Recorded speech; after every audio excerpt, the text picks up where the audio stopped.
Alright guys, welcome back to another video, and we're again on our NASCAR Heat 3 series here, season, I should say here, as we're heading into Atlanta for the Cup Series, second race of the season for Cup, well, it was for all series, as I apologize for putting, this video out late, a little bit later than I had for the first few videos, because, um, really, I saw the last video wasn't getting as much views, and I wanted to see, is there going to be a spike? And there kind of isn't. It's kind of just staying at around, not the best views, but I'm completely fine with it because, I like racing in these races, and I like just putting it on YouTube and cutting it up and learning how to edit more and stuff like that.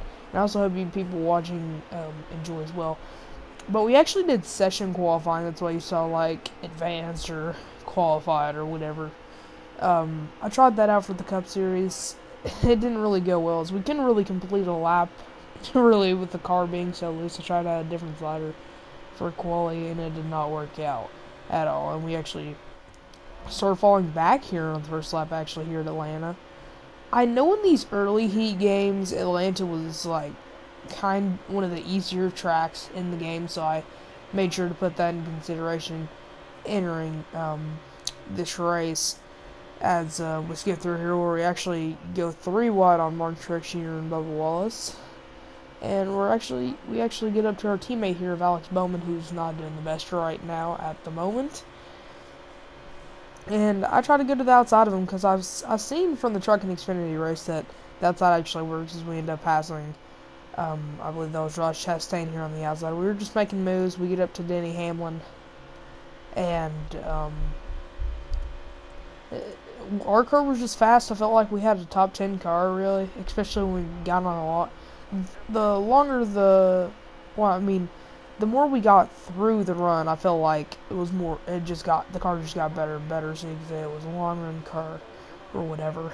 But it's one of the longer races of the season, as 500 miles will, when in reality, we're just doing 13% races, so it's not that long, but bottom line is it's one of the longer 13% races, I should say, as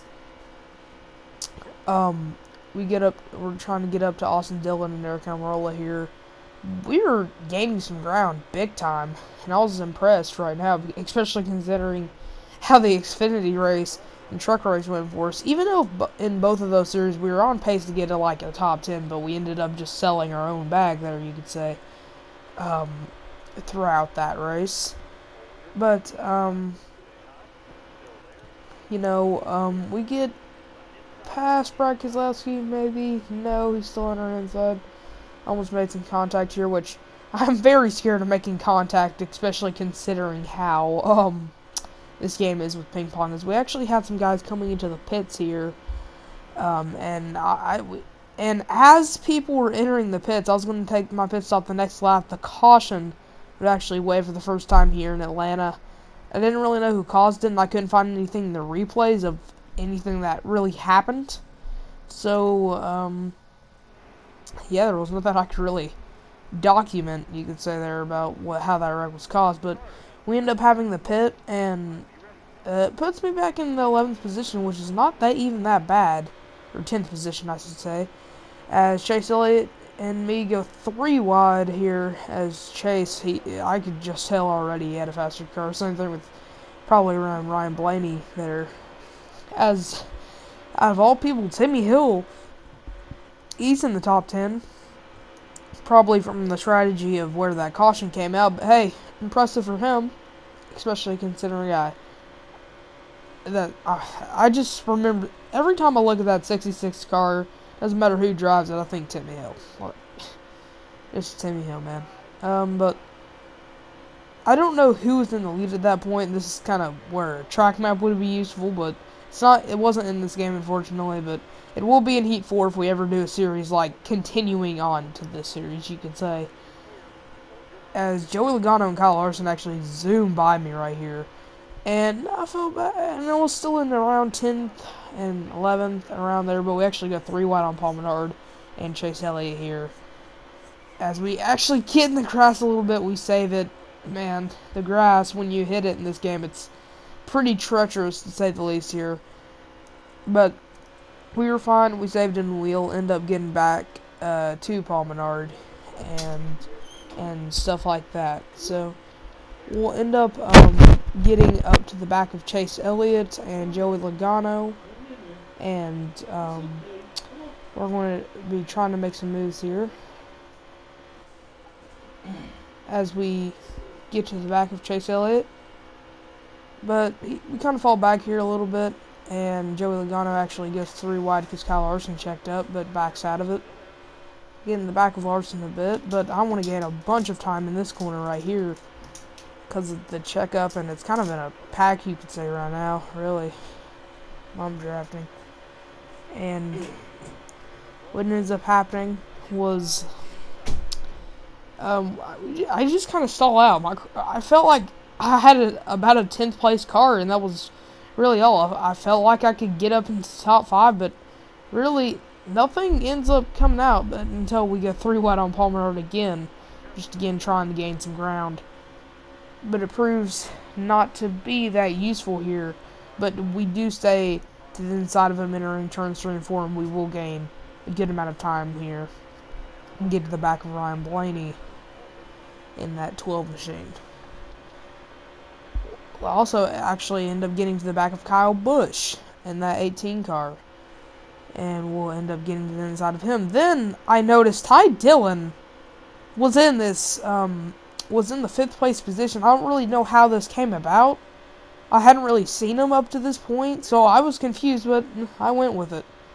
And we hit with 3 laps on fuel. I thought some people would pit here as we actually get up into the wall a little bit. The car just randomly got tight in that corner, and I couldn't really do anything. I let off, but that was really all I could do.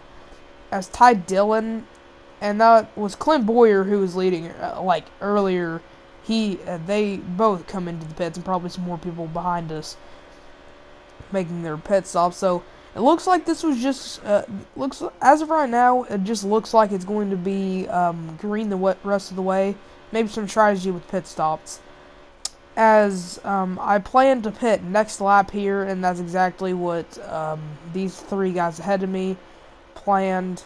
As this lap, I actually plan on coming to the pits, but I get on the apron a little bit. I kind of take advantage, you could say, of how the AI enters pit road in this game at Atlanta. I don't know why they enter it.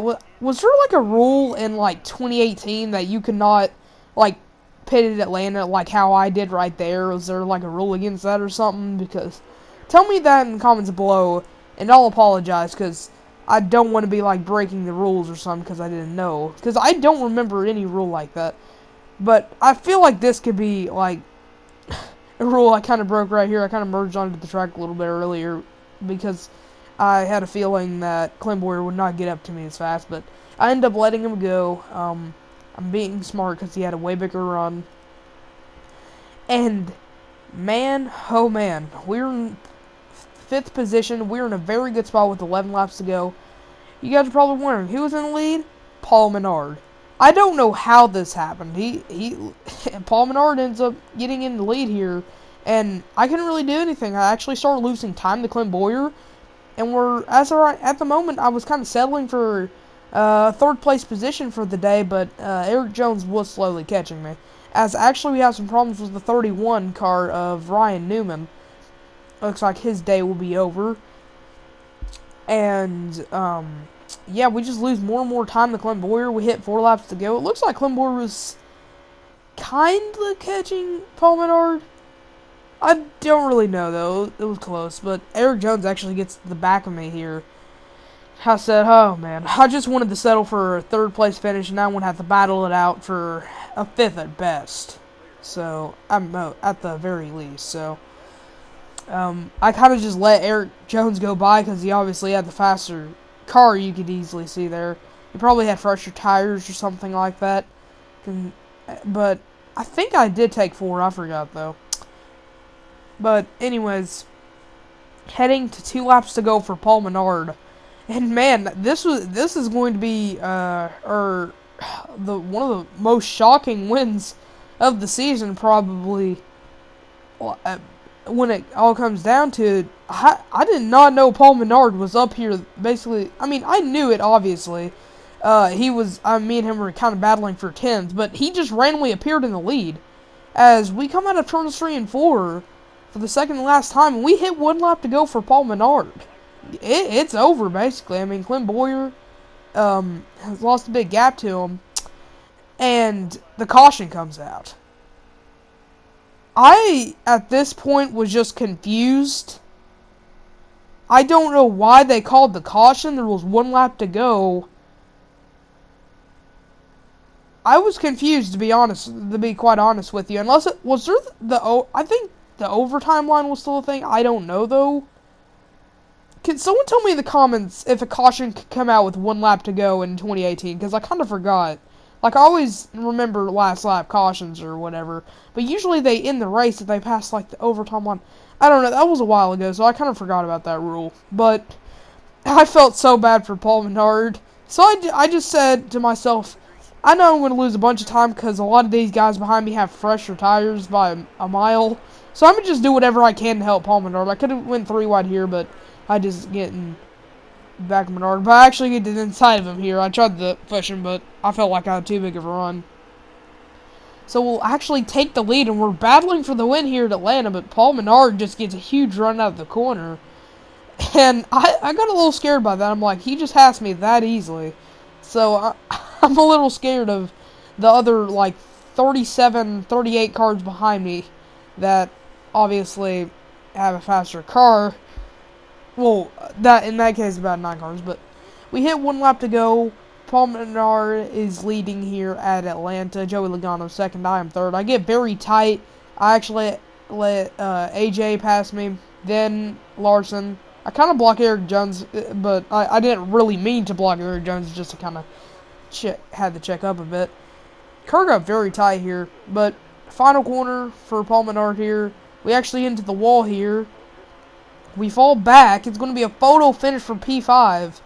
And looks like I believe Eric Amarola would end up getting it. And it will fall back to 8th place here. Here are the results.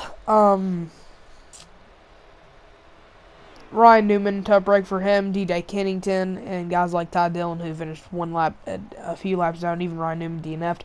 Paul Menard led 15 laps. Most laps led. I was on the move, started 24th and finished 8th. And tough break for Ryan Newman, who started 16th and finished 40th.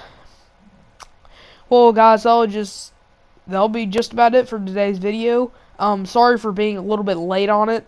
And also, sorry if my commentary was completely terrible. I, woke up about 45 minutes ago. So, I knew I had to get this video out, so yeah, that's kind of why the commentary is not the best in this video if you think about it. But I hope you guys have a great day, and peace.